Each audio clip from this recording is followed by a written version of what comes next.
आगे बात जरा तालीमी निजाम के हवाले से करते हैं, चूंकि उम्मीद थी कि जम्मू कश्मीर के अंदर तालीमी इदारे खुल जाएंगे, लेकिन चीफ सेक्रेटरी की तरफ से एक और हुक्मनामा गुज़श्ता रोज मुशावरती कमेटी के साथ मीटिंग के बाद लिया गया और इंतजामिया का अहम फैसला कि जम्मू कश्मीर के अंदर फिलहाल तालीमी इदारे बंद रहेंगे, स्कूल फिलहाल बंद रहेंगे, लेकिन 12वीं और 10वीं जमात जो ऑलरेडी जिनकी तालीमी सरगर्मियां आहिस्ता आहिस्ता शुरू कर दी गई थी वो जारी रहेंगी। चीफ सेक्रेटरी की सदारत में जो मीटिंग हुई उस मीटिंग में फैसला लिया गया कि 10वीं और 12वीं जमात को छोड़कर बाकी तमाम क्लासेस बंद रहेंगी और कोविड-19 के बढ़ते हुए केसेस या जो रुझान है केसेस का एक बार फिर भारी पड़ा है तालीमी निजाम पर और इंतजामिया ये फैसला लेने पर मजबूर हुई है कि गुज़श्ता दिनों जो सिर्फ अभी एक हफ्ता मुकम्मल हुआ था, कॉलेजेस के साथ साथ आला तालीमी इदारे खोलने की जब बात हुई थी तो 10वीं और 12वीं जमात की क्लासेस भी शुरू कर दी गई थी। 50% कैपेसिटी के साथ बच्चों को आने की इजाजत थी, वालिदैन की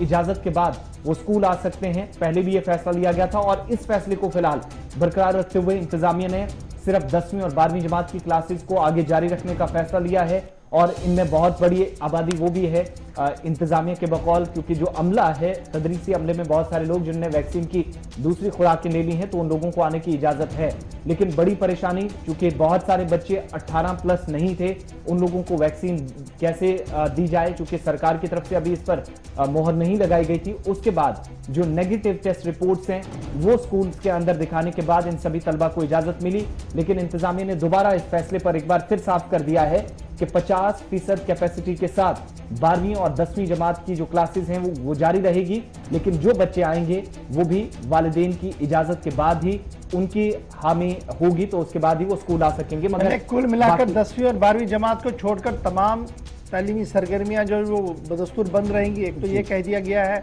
और सरकार की जानिब से कोविड गाइडलाइंस को जब कल दोबारा जारी कर दिया गया तो कहा गया कि शबाना कर्फ्यू शाम 8 बजे से सुबह 7 बजे तक भी जारी रहेगा, इस पर भी जो है वो बात कर दी गई है। और आरटीपीसी टेस्टेज और दीगर टेस्टिंग को बढ़ाने की भी बात जो है वो कल कही गई। अब जरा देखिएगा कोरोना की रफ्तार कितनी है यूनियन टेरिटरी जम्मू कश्मीर के अंदर, तो आपको इस बात से अंदाजा होगा कि कल इतवार था और इतवार को एक शख्स की मौत कोविड की वजह से हुई, कोरोना की वजह से उसकी मौत हुई है और 127 मुतासिर पाए गए, 127 पॉजिटिव केस आए, 175 लोग शिफायाब भी हुए हैं, ये एजाद-ओ-शुमार भी दिया गया है। और वादी में जबकि वादी में 104 और जम्मू में 23 अफराद कल पॉजिटिव पाएंगे और मुल्हिकीन यानी कुल मिलाकर जो तादाद अब पहुंच गई वो 4,422 तक आ गई है और मुतासरा जो टोटल जम्मू कश्मीर की तादाद है वो 3,29,008 हो गई है और शफायाब होने वालों की तादाद 3,23,000 है। तो ये सारे आंकड़ों को ध्यान में रखते हुए ही कल दोबारा से चीफ सेक्रेटरी की सदारत में जब मीटिंग मुनक्किद हुई उसमें यह कहा गया कि फिलहाल तालीमी सरगर्मियां जो बंद रहेगी। लेकिन कल जो ऑर्डर जारी किया गया था इसमें बड़ी एक दिलचस्प बात है जी, कहा गया कि मैक्सिमम नंबर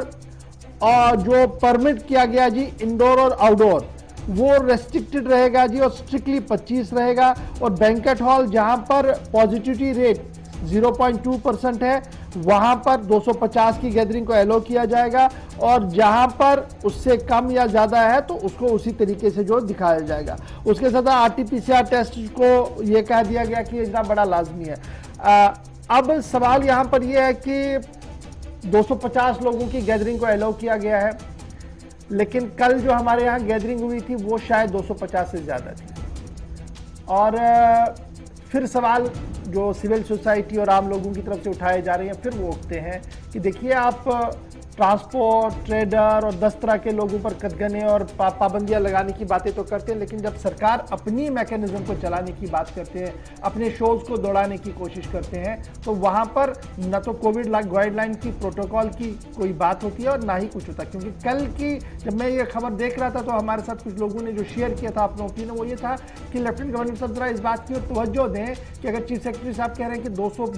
250 लोगों को 0.2 जहां पर